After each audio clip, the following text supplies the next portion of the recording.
아멘. 네, 오늘 말씀 제목은 어찌하여 무서워하느냐라는 제목으로 여러분에게 말씀을 전하도록 하겠습니다.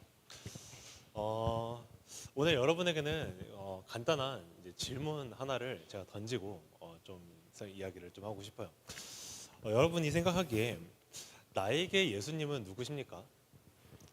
여러분이 생각하기에 나에게 예수님은 누구십니까? 아니면 예수님은 나에게 어떤 분이십니까? 좀 질문이 포괄적이고 좀 스펙트럼이 좀 넓죠. 근데 우리에게 이 질문은 되게 중요한 질문인 것 같아요. 우리가 이 개념을 꼭 한번 짚고 정리하면서 나아가야지 우리가 정말 무엇을 믿고 나아가는지, 그리고 어떤 마음으로 나아가야 되는지 이런 것들이 정리가 될 것 같아요. 기독교라는 이제 종교가 있죠. 우리가 예수님을 어떤 분으로 그리고 누구로 정리하느냐에 따라서 그냥 기독교는 예수님이라는 분을 혹은 이제 하나님이라는 분을 내가 섬기고 믿으면서 그냥 나아가는 종교야. 그러니까 기독교를 대표하는 그냥 신적 존재 정도로 이제 하나가 될 것 같아. 아니면 예수님이란 분은 우리가 역사에서 나온 사람이기 때문에 역사적 기록에 있는 걸 보니까 역사에 기록된 지혜 있고 그리고 능력이 있고 도덕적 인품이 훌륭했던 한 사람으로 내가 좀 믿어지는 것 같아. 혹은 아니면 내가 예수님 말씀 이거 성경 다 뻥이지, 아니면 신화에서 나오는 한 인물에 대한 그냥 한 캐릭터에 대해서 이야기하는 것뿐이야. 이런 것들이 우리한테 정립이 돼 있고 내가 이런 것을 믿음으로 받아들이지 않는다면 우리의 믿음이 어쩌면 예수님을 바라보는 시각이 이러한 모습이지 않을까 싶어요. 역사적 예수, 아니면 어떤 신화적 예수, 아니면 그냥 어떤 기독교라는 종교를 대표하는 신적 존재, 이 정도 수준으로 우리가 할 수 있다는 거죠. 그러니까 우리가 이 예수님을 어떻게 정의하느냐에 따라서 나의 신앙의 모양이 달라질 수도 있고, 혹은 내가 믿는 대상이 달라질 수도 있고, 아니면 내가 믿느냐 아니면 이해만 하면서 내가 이해하는 정도로 수준으로 끝나느냐에 따라서 예수님에 대한 믿음이, 혹은 기독교를 향한 믿음이, 아니면 하나님에 대한 믿음이 달라질 수도 있는 것입니다. 우리가 예수님이 종교적으로 혹은 신적 존재로 우리가 믿으면 어떻게 될까요? 우리가 신앙의 모양이 좀 달라질 거라 생각이 들어요. 예수님은 기독교를 대표하는 한 신적 존재로 우리가 믿고 있다면 예수님께서 내가 이 정도 섬기고 내가 이 정도 예배 드리고 이 정도 말씀 읽었으면 주님께서 나한테 마땅히 뭔가를 해줘야 되지 않을까라는 생각을 하게 되는 것 같아요. 왜냐하면 내가 예수님을 위해서 말씀도 읽고 성경도 읽고 기도도 했는데 예수님이 어찌 나의 삶에서 축복을 주신다고 하셨는데 복이라는 개념이 좋은 것을 주시지 않고 고난과 고통을 허락하시느냐, 이런 생각이 들겠죠. 그런 거는 우리가 기브 앤 테이크라는 종교적 신앙에서 비롯된 것이길 거예요. 혹은 내가 역사적 예수라고 얘기를 한다면 뭐가 될까요? 그냥 역사의 기록체 한 인물을 존경하고 싶다, 내가 그 마음을 좀 본받고 싶다의 정도로 수준으로 끝이 난다면 그냥 예수님께서는 내가 단순히 믿는 대상이 달라질 수 있을 거예요. 왜냐하면 존경의 대상이 달라지기 시작하면 내가 의지하는 분도 혹은 내가 존경하는 분도 내가 이게 달라지기 때문에 믿는 대상이 달라질 수도 있을 겁니다. 혹은 내가 이해하는 수준으로 끝이 난다면 그래, 내가 예수님에 대해서 알고 있지, 기적 일으킨 거 알고 있지, 그런데 한 신화에서 나왔던 기적에 대해서 얘기하는 것뿐이야, 그냥 픽션이야, 그냥 허구야, 그냥 이 정도의 수준이 끝나면 우리가 신화적인 믿음을 가지고 있는다는 것이죠. 우리가 오늘 이제 처음으로 이제 마가복음에 들어왔어요. 이제 마가복음에 들어와서 마가복음이 얘기하는 것이 무엇이냐면, 마가복음은 총 세 파트로 나누어지거든요. 첫 번째는 예수님은 누구이신가, 그리고 두 번째는 메시아의 의미는 무엇인가, 그리고 세 번째는 예수님이 어떻게 왕이 되시는지에 대해서. 마가복음은 이제 시작을 할 때 우리가 복음서가 하잖아요. 복음서가 시작 보통 뭐라 하죠? 예수님께서 이 땅에 오셨고 그리고 어떤 일을 행하셨고 그 사역 가운데 십자가 사건이 있었고 나중에 죽으셨고 부활하셨고 이 땅에 이제 다시 살아나셔가지고 제자들한테 찾아와가지고 이야기가 보통 마무리가 되죠. 근데 이 가운데 일어나는 건 뭐냐면, 처음에 예수님이 이 땅에 오셨을 때 화두가 되는 건 그거예요. 예수라는 자가 대체 누구길래 이런 이적을 행하느냐, 사람도 고치고 막 치유도 하고 죽은 자도 살리고 뭐 이게 대체 무슨 일이길래, 예수가 대체 누구이길래 사람들이 그렇게 따르고 우리 그를 믿어야 되는가, 이런 생각을 하게 된다는 거죠. 그리고 우리가 이어지는 건 무엇일까요? 예수님이 어떤 분인지 정확히 모르겠지만 일단 예수님을 따르는 제자들이 있습니다. 그 제자들이 나타날 때 뭘 하냐면 대체 메시아의 의미는 뭘까? 뭔가 예수님께서 이 땅에 오신 메시아인 것 같은데 우리가 아는 그 메시아의 개념이라면 메시아는 분명히 우리를 이 로마의 압제에서 우리를 건져내시고 구원해야고 우리가 군사적으로 뭔가 왕이 되어야 될 것 같은 사람을 떠올리는데 예수님께서는 그런 행보를 보이지 않으실 때 메시아적 개념이 달라지는 우리의 모습들, 그리고 예수님께서 점차 왕이 되어져가는 그 과정을 보여주고 있는데 왕의 과정이 되게 희한합니다. 성의 왕이 되고 어떤 왕을 점령하는 것이 아니라 죽고 살아납니다. 그것으로 왕이 되어가는 과정을 보여주는 것, 이것이 바로 마가복음이 총 세 파트로 나누어지는데 오늘 본문은 그 중에 첫 번째 부분, 초반 부분에 있는 예수님이 누구신가입니다. 우리 한번 1장 1절 말씀 한번 띄워주셔서 같이 한번 읽어보도록 하겠습니다. 네, 마가복음 1장 1절 말씀 한번 띄워주세요. 네, 한번 같이 읽어보겠습니다. 시작. 네, 마가는 처음에 뭐라고 정의를 하냐면 하나님의 아들 예수 그리스도의 복음의 시작이라고 합니다. 예수님이 누구냐고 정의를 하냐면 하나님의 아들이시다. 예수 그리스도는 하나님의 아들인데 하나님의 아들은 뭐라고 얘기하면 복음의 시작이라고 얘기를 해요. 우리가 생각을 했을 때 여러분들이 복음이라는 단어 진짜 많이 들어봤죠? 여러분들이 우리가 복음을 듣는 거예요. 여러분들 복음을 전할 거예요. 우리 전도할 때 복음을 전합시다. 뭐 이런 것들을 많이 얘기하잖아요. 근데 그때 대체 복음이라는 개념이 뭘까요? 우리한테. 우리가 복음이라는 개념을 보통 복된 소식이라고 부르기도 하고 복을 받는 소식이라고 하잖아요. 그리고 우리에게 정말 복을 가져다 준 소식이라고 보통 얘기를 하는데 우리한테 이 복이라는 개념이 뭔가 내가 잘 먹고 잘 살고 혹은 내가 고통과 고난이 사라지고 내가 풀리지 않았던 문제가 해결되고 보통 이런 거를 생각한단 말이에요. 복의 개념이. 근데 예수 그리스도가 보통 우리에게 해줬다는 게 뭐였냐면 이런 것들의 해결이 아니라 예수 그리스도가 이 땅에 오셔서 하신 것에 대해서 얘기하는 것이 바로 이 복음의 시작이라고 얘기하는 겁니다. 그러면 예수 그리스도가 오시고 복음의 시작이라고 얘기하는 것은 예수 그리스도가 뭘 했는지를 우리가 알아봐야 될 것 같아요.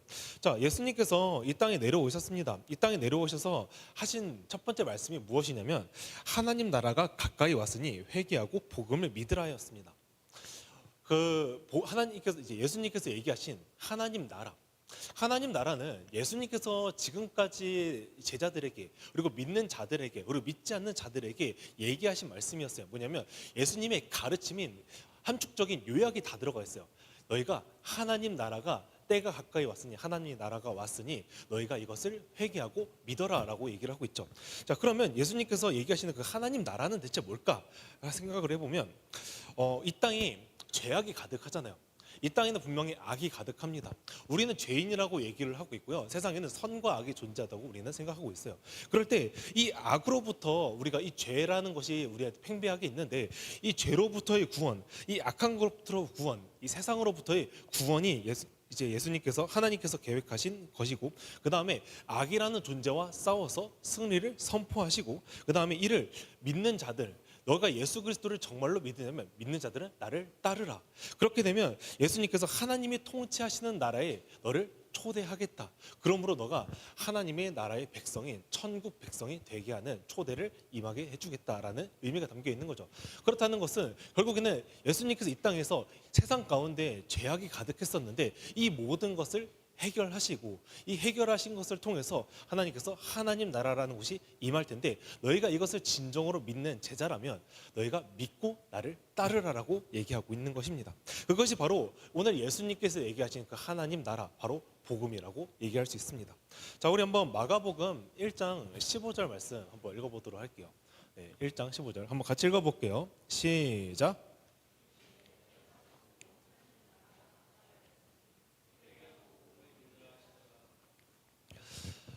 이제 이 예수님께서 이제 이 땅에 오셨죠.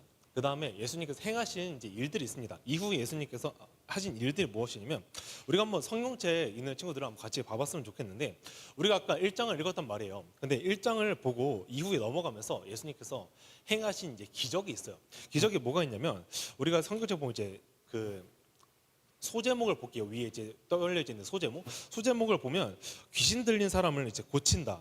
더러운 귀신 들린 사람, 그리고 나병 환자를 깨끗게 하시다.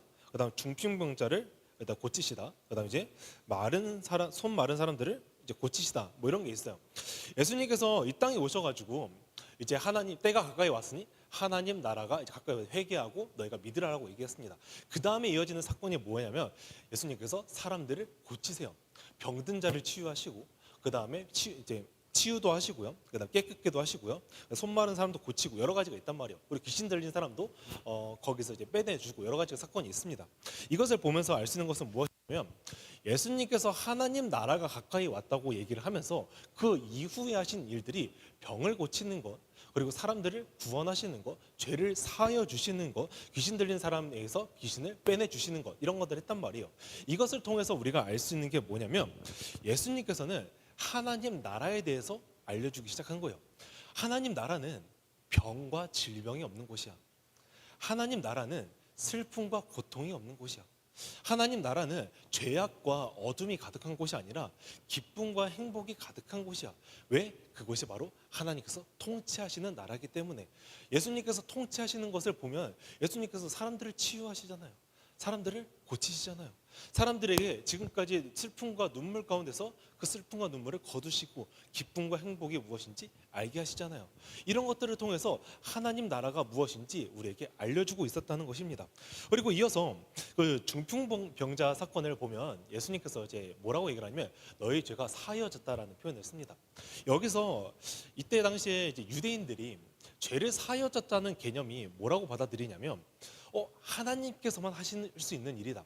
왜냐하면 선과 악을 구별하실 수 있는 분은 오로지 하나님이고, 그리고 이 선과 악을 해결하실 수 있는 분도 하나님이기 때문에 이 죄를 사하여 주는 일은 바로 이 하나님이 권능, 하나님만 하실 수 있는 권능이라고 생각을 했는데 오늘 예수님께서 뭐라고 얘기를 하시냐면 예수님께서 죄를 사하여 주네? 분명히 하나님만 하실 수 있는 일인데 예수님이 죄를 사하여 주는 거 보고 사람들이 다양한 반응이 이제 갈리기 시작을 해요. 그것을 보면서 어떤 사람들은 예수님을 이제 제자로 따르기 시작합니다. 그리고 어떤 사람들은 저런 지혜가 어디서 나오는지 이제 의문을 품으면서 예수님에 대해서 생각해 보는 사람이 생기기 시작하고요. 그 다음에 어떻게 이 인간 예수가 하나님과 같이 자신을 표현을 하느냐, 하나님의 일을 어떻게 본인이 한다고 얘기할 수 있느냐 하면서 이 예수님을 거부하는 사람들이 생깁니다. 오늘 우리의 믿음 또한 비슷하지 않을까요? 예수님께서 이 땅에 오셨고 복음에 대해서 제시하셨고 그다음 하나님 나라가 뭔지 설명을 하고 있습니다. 그때 우리의 반응은 세 가지인 겁니다. 뭐냐면 예수님을 믿고 따르는 그 제자가 되기로 결단한 자, 혹은 예수님께서 어떤 저런 지혜가 나올까, 어떻게 저런 일을 행할까 하면서 어떤 역사적 예수로, 어쩌면 인간 예수로 바라보는 사람들, 그리고 이제 어떻게 예수가 하나님이 될 수 있냐, 인간은 신이 될 수 없다, 그리고 하나님과 인간 예수를 동일시 여길 수 없다면서 예수님을 거부하는 사람들이 있다는 것이죠. 우리가 이 사람들이 여러 가지 반응을 결국에 우리가 예수님이 누구신가, 예수님을 어떻게 정의하느냐에 따라서 우리의 믿음과 신앙이 달라질 것으로 우리가 보여지고 있어요. 자, 우리 PPT 한번 그림 PPT 한번 첫 번째 한번 띄워 주시면 좋을 것 같아요. 네, 좋아요. 네, 오늘 본문 내용입니다. 우리가 오늘 본문 내용이 뭐냐면 이 바다가 있어요. 바다가 있는데 이제 바다에서 갑자기 광풍이 불기 시작합니다. 광풍이 불면서 막 이 물들이 흘러 넘치면서 배에 막 물이 들어오기 시작해요. 물이 이제 막 들어오고 배가 이제 이 물 때문에 잠길 것 같으니까 제자들이 얘기하기 시작하는 거죠. 아니, 주님, 지금 배에 물이 들어오고 있는데 어떻게 지금 나를 모른 척 하시냐, 우리를 죽게 내버려 둘 거냐 하면서 원망의 마음이 들고 있습니다. 왜냐하면 이 제자들과 예수님이 지금 거라사라는 곳으로 지금 이동 중이었거든요. 근데 이 거라사로 이동을 할 때 누가 가자고 했냐면 예수님이 가자고 했어요. 예수님이 가자고 했는데 갑자기 무슨 일이 벌어지냐면 광풍이 불기 시작했다는 거죠. 제자들이 생각을 하겠죠. 아니, 예수님이 이 거라사라는 곳을 제자들과 함께 가자고 하셨으면서 왜 광풍이 불까? 우리는 정말 자신의 삶도 포기하고 나의 희생도 감수하면서 예수님을 따르기로 결단을 했는데 왜 광풍이 불까? 오늘 현대의 시점으로 본다면 내가 예수님을 믿기로 작정을 하고 제자로 결단을 했는데 왜 고통과 고난이 오늘 우리에게 함께하고 있을까 하는 의문이 든다기 시작하는 것이죠. 그러면서 그 고통과 고난은 어떤 수준에까지 이르냐면 생명의 위협을 느낄 정도로. 우리가 믿음 생활을 해보면 조금씩 생각을 하잖아요. 이렇게 믿음 생활하면 큰일 나겠다. 이렇게 믿음 생활하면 세상에서 살지 못하겠다, 살아남지 못하겠다, 이런 생각을 하게 된다는 거죠. 우리가 그런 것들을 보면서 생명의 위협을 느끼기 시작합니다. 진짜 기독교에서 얘기하는 믿음대로 살면 내가 생명이 정말 간당간당하겠다, 뭐 이런 생각이 들기 시작합니다. 근데 우리가 이 믿음의 결단을 했을 때 이 생명의 위협이 느껴지는데, 예수님께서 이때 뭐라고 얘기를 하냐면 갑자기 광풍을 보면서 한마디를 합니다. 잠잠하라, 고요하라. 자, 그림 PPT 한번 두 번째 한번 띄워주세요. 자, 예수님께서 얘기하죠. 잠잠하라, 고요하라. 그 다음에 이제 이 광풍이 어떻게 됩니까? 정말 쥐죽은 듯이 싹 조용해집니다. 바다가 잔잔해져요. 바람이 불지 않습니다. 마치 아무 일도 없었던 것처럼 지금 오늘 모습이 보여진다는 것이죠. 우리가 이것을 보면서 알 수 있는 것은 무엇이냐? 제자들이 갑자기 이런 반응을 해요. 아니, 예수라는 자가 대체 누구길래 이 바다와 바람이 잔잔해지는가? 예수님은 대체 누구이실까? 이런 생각을 한다는 거죠. 우리가 이것을 보면서 알 수 있는 것은 무엇이냐면, 예수님께서 그런 제자들의 모습을 보시면서 어찌 너희가 이렇게 믿음이 없느냐라면서 책망을 하십니다. 너희가 어떻게 이렇게 믿음이 없냐? 너희 어찌 믿음 없는 사람처럼 이렇게 행동을 하느냐라고 뭐라고 하십니다. 그때 이 계기를 이제 제자들이 알아야 되는 게 있었어요. 그 알아야 되는 게 무엇이었냐면, 제자들이 예수님과 이제 제자로 결단하면서 여러 가지 사건들을 보았잖아요. 사람도 살리고 막 이제 치유도 되고 귀신 들린 사람도 떠나가고 뭐 이런 것들을 봤단 말이에요. 그러니까 제자들이 생각을 했을 때 예수님께서 능력이 없다는 것을 생각하지는 않았을 거란 말이에요. 분명히 예수님께서는 능력이 있었고 이런 자연조차도 하나님께서 다스릴 능력이 있었을 텐데 오늘 이 장면에서는 왜 믿음이 없었냐는 것이죠. 자, 오늘 이 제자들은 예수님의 능력이 없음에 대해서 믿지 못한 것이 아니라 예수님이 누군지 알지 못했기 때문이에요. 오늘 예수님께서는 제자들의 믿음 없음을 책망하신 것은 너가 왜 내가 누군지를 모르느냐라고 책망을 하시는 거예요. 그러니 너희가 예수가 누군지 모르니 너희가 믿음이 없다라고 표현을 하시는 거죠. 이때 우리가 알아야 되는 건 무엇이냐면, 예수님께서 지금까지 행하신 일들이 사람에 관련된 거란 말이에요. 사람을 치유하시고 사람에게서 귀신이 나오게 하시고 여러 가지들이 있었단 말이에요. 근데 보통 선지자들이 이제 행하시는 뭐 기적들이 같은 게 있죠. 그때 선지자들이 누구한테 능력을 행하냐면 예수님의 권능과 능력을 받아가지고 사람을 치유합니다. 사람을 고치고 사람을 회복시키는 것들을 행한단 말이에요. 그런데 오늘 예수님은 대상이 누구냐면 자연 만물이에요. 바람, 바다. 이 얘기는 뭐냐면 세상의 주인이라는 것을 우리가 알 수 있습니다. 아니, 자연 만물이 뭐길래, 바람이 뭐길래, 바다가 뭐길래 갑자기 예수님이라는 자가 한마디 했다고 갑자기 조용해집니까? 그 얘기는 무엇이냐? 자연 만물이 주인이 누구인지 알기 때문에, 오늘 주인이 얘기를 하고 있기 때문에, 주인의 명령으로 고요하라, 잠잠하라고 얘기했기 때문에 조용해지는 겁니다. 그 얘기는 결국 이 세상의 주인은 예수님이다. 그리고 이 세상의 주인은 예수님인데, 오늘 이 모든 것을 하신 그리고 오늘 세상을 다스릴 오늘 이 세상을 만든 이는 예수님이라고 오늘 선언을 하고 있는 겁니다. 그러니 오늘 알 수 있는 것은 마치 인격체한테 말하듯 이 자연 만물한테 얘기하신 것을 제자들이 알았더라면 예수님이라는 분은 하나님의 아들이시구나. 예수님이란 분은 하나님의 아들이시자 동시에 우리에게 이 죄악된 사건들을 해결하실 분이시고 하나님 나라가 임하실 때 우리의 통치자 되시고 우리의 왕 되실 분이라는 것을 알았어야 된다는 거죠. 그러나 예수님께서 이 제자들은 이 본질에 대해서는 깨닫지 못하고 단지 예수님께서 능력이 좀 있으니까, 뭔가 능력과 힘이 좀 있으니까 따라가면 뭔가 있겠다 싶어서 따라간 자들이라는 거죠. 그러나 이들은 아직 예수님에 대해서 알지 못한 상태입니다. 제가 좀 이제 여러분과 이제 막 친해지는 이제 시간을 갖잖아요. 뭐 이제 저랑 아직 밥을 먹은 친구도 있고 밥을 먹지 못한 친구도 있는데, 여러분들이 이제 모르는 사람과 아직 친하지 않은 사람과 대화할 때 아마 그런 거를 한번 이제 느낀 적이 있을 것 같아요. 이 사람이 아직 나에 대해서 잘 모르는구나. 아마 이런 거를 한번 느껴본 적이 있을 것 같아요. 나는 되게 성격이 활발하고 막 좀 활동찬데 내가 너 되게 기운이 없는 것 같아. 너 되게 MBTI I지 뭐 이런 얘기를 하면 이 사람이 나에 대해서 아직 잘 모르는구나 이런 생각을 하기도 할 것 같아요. 나는 좀 MBTI가 뭐 T라서 상처를 좀 잘 안 받는데, 내가 뭐 이제 장난을 줘가지고 혹시 상처 받았어? 뭐 이런 식으로 대화를 하면 이 사람이 아직 나에 대해서 잘 모르는구나 이런 생각을 할 것 같아요. 우리가 그런 생각을 하게 된 이유가 뭘까요? 겉으로 드러나는 것에 대해서는 우리가 알고 있지만 그 사람의 본연에 있는 내면에 대해서는, 그 사람의 본질에 대해서는 우리가 알지 못하기 때문에 우리가 이런 생각을 할 거예요. 아, 이 사람이 아직 나에 대해서 잘 모르고 있구나. 오늘 예수님도 똑같습니다. 예수님의 겉으로 드러나는 것은 능력이 있고 기적을 행하는 여러 가지가 있지만 그 기적을 행하는 것 가중에 예수님이 누군지 아직 잘 모르는, 아직 예수님의 본질에 대해서 모르고 있는 제자들의 믿음에 대해서 지금 책망하고 있는 것입니다. 우리가 마지막으로 한번 4장 41절 한번 읽으면서 설교를 마무리해 보고자 합니다. 네, 한번 41절 한번 같이 읽어보도록 할게요. 시작.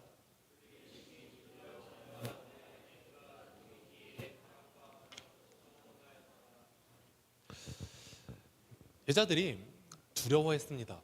뭘 두려워했냐면 바다를 두려워했어요. 아니, 지금 내가 죽을 것 같아.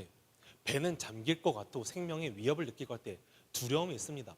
광풍이라는 그 고통과 고난을 바라보면서 두려움을 느끼기 시작한다는 것이죠. 그런데 마지막 41절에 와서는 갑자기 예수님이 한마디 하셨죠. 너희가 어찌 믿음이 없느냐 하면서 고요하라 잠잠하라고 하니까 갑자기 자연 만물이 싹 조용해집니다. 그때 제자들이 반응을 하죠.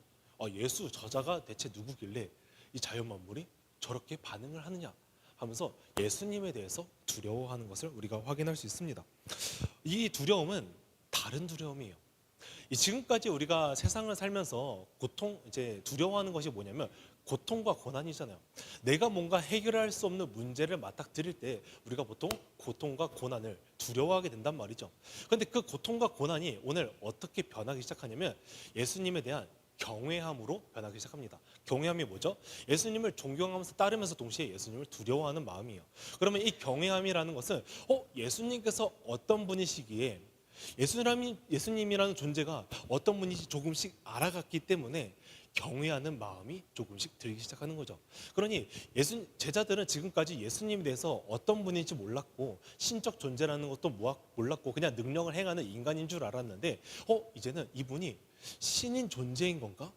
신으로서의 두려워하는 마음, 신을 존경하는 마음이 점점 들기 시작한다는 것이죠. 그러면서 제자들이 무엇을 알게 되냐면 이후에 시간이 흐르겠죠. 예수님께서 계속 말씀하십니다. 내가 누구냐고, 그리고 나는 어떤 분이라고, 어떤 일을 행하는 자라고, 무엇을 위해서 이 땅에 왔다고 끊임없이 얘기를 합니다. 그 두려움이 지금까지는 세상을 향한 두려움이었다면 이제는 하나님을 향한 두려움으로 바뀌면서 우리의 믿음이 점차 변하기 시작하는 것이죠. 지금까지 믿음 없는 믿음에서 이제는 믿음 있는 믿음으로 향하기 시작했던 것입니다. 오늘 나에게 중요한 정의가 무엇이냐면 예수님은 누구신가입니다. 여러분한테 예수님은 대체 누구이십니까? 여러분이 믿는 그 믿음은 대체 무엇입니까? 여러분이 바라보는 그 예수님은 어떻게 바라보고 있습니까? 여러분은 예수님을 어떤 분으로 생각하고 믿고 있습니까? 여러분들 안에서 이것이 정리되어야 해요. 그래야지 우리가 무엇을 믿는지 명확해지기 때문입니다. 그러니 우리가 예수님을 어떻게 정의하느냐에 따라서 신앙의 모양이 달라지고 믿음의 대상이 달라질 것입니다. 우리는 이 제자들을 보면서 알 수 있는 것은 딱 한 가지예요. 우리가 이 예수님이 누구신가라는 이 질문 가운데서 삶의 방향성이 결정되는 순간이에요. 우리는 늘 갈림길에 서 있어요. 예수님을 진짜 나의 구원자로, 나의 메시아로 지금 영접하여서 예수님을 나의 구원자로 믿을 것인가? 아니면 나의 그냥 신적 하나의 존재, 기독교를 대표하는 신적 존재로, 아니면 역사적 예수로, 신화의 예수로 믿고 있을 것인가? 아니면 나는 세상에 신은 없다고 믿으니까 무신론자로 믿음을 가지고 있을 것인가? 우리는 이 믿음 가운데 서 있다는 것이죠.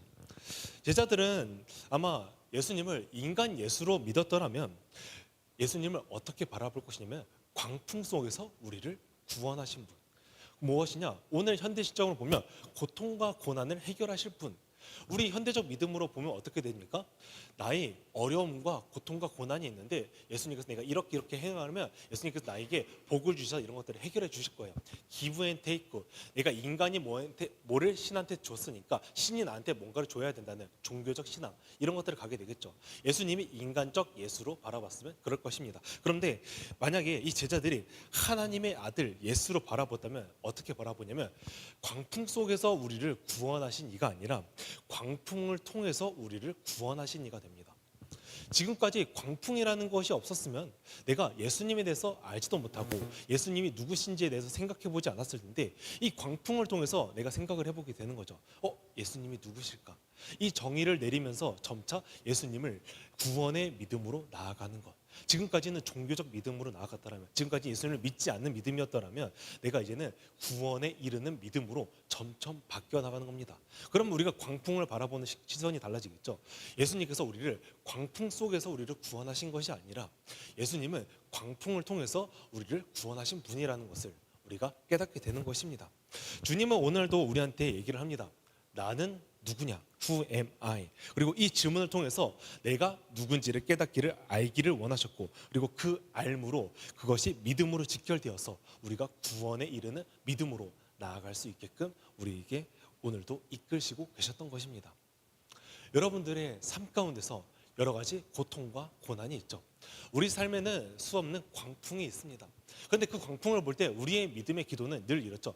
예수님, 나에게 이 광풍 속에서 나를 구해내 주세요.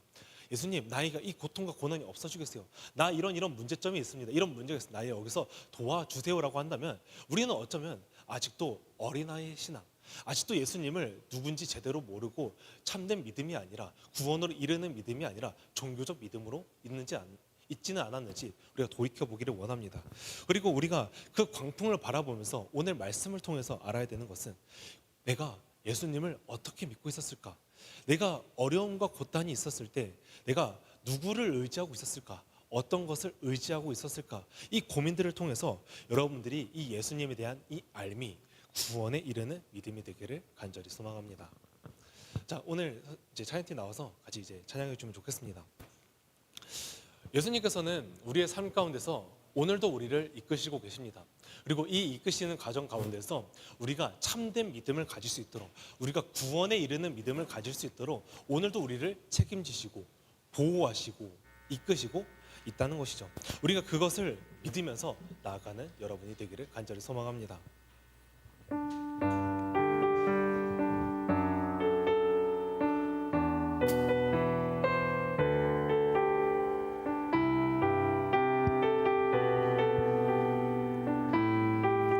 모든 상황 속에서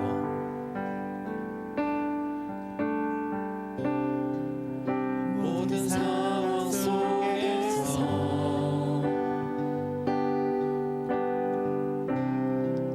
주를 찬양할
원하는 것은 나에게 예수님이 누구신가라는 이 질문을 통하여서 우리의 믿음이 그 구원에 이르는 믿음이 되도록 예수님께서 우리를 구원에 이르는 믿음으로 이끌어 달라고 우리 같이 주님의 이름 통성으로 기도하면서 기도하도록 하겠습니다. 주여, 하나님 아버지, 예수님의 대체 누구십니까? 예수님이 누구신가라는 이 질문을 통하여서 우리가 나의 믿음을 점검하고 돌아보기를 간절히 원하옵니다. 하나님 아버지, 내가 이 예수님에 대해서 어떻게 정의하느냐에 따라서 나의 믿음이 달라지고 나의 신앙의 방향성이 달라지고 내가 삶의 이 기준이 달라지는 것처럼 오늘 이 주님께서는 우리에게 어떤 분으로 변해내시고 우리에게 어떤 분으로 우리에게 말씀하시고 가르치고 계십니까? 주님, 지금 예수 그리스도의 예수 그리스도시요 우리의 구원자 되시는 그 메시아시옵니다. 우리를 구원하시기 위해서 이 땅에 오신 예수 그리스도이시고 가로채 우리 되기 위해서 우리 이 땅 가셔서 제물이 되시고 십자가 사건을 통하여서 우리를 구원하셨습니다. 하나님 아버지, 우리가 지금까지 어떠한 믿음을 가지고 어떠한 방향성을 가지고 예수를 믿어왔습니까? 우리가 종교적인 믿음으로서 지금까지 나의 고통과 고난만을 위하여서 나를 위한 예수 그리스도를 믿지는 않았습니까? 주님, 오늘 시간 통하여서 우리가 진정한 우리가 예수 그리스도를 나의 구원자로 영접하고 우리가 이 시간 가운데 우리의 믿음이 예수 그리스도를 믿음으로써 나아가는 시간이 되게 하여 주시옵소서. 만유의 주제 되시는 주님, 오늘 말씀을 통해 우리에게 던져진 이 질문은 예수님은 누구신가입니다. 내가 예수를 어떻게 알고 정의하느냐에 따라서 나의 신앙의 모양과 삶의 방향성이 결정되듯이 우리에게 중요한 질문이 아닐 수가 없습니다. 예수님께서는 성경을 통하여서 자신이 누구인지 계시하셨고 우리는 그 계시를 따라서 예수님을 알고 구원의 믿음에 이를 수 있는 것처럼 예수님이 왜 이 땅에 오셔서 십자가의 고통을 받아야 했는지 깨닫기를 원합니다. 우리의 삶 가운데 광풍과 같은 고난이 찾아올 때가 많습니다. 그러나 예수님께서는 단순히 이 고난에서 우리를 구하시는 분이 아니라 고난을 맞음으로 우리를 구원에 이르는 믿음으로 이끄시듯이 내 삶을 주관하시고 나의 모든 것을 주님께 의탁드리는 삶을 살기를 간절히 원합니다. 주님께서 오늘 삶 가운데서 나를 이끌어 주시기를 간절히 원하오며 살아계신 예수 그리스도의 이름으로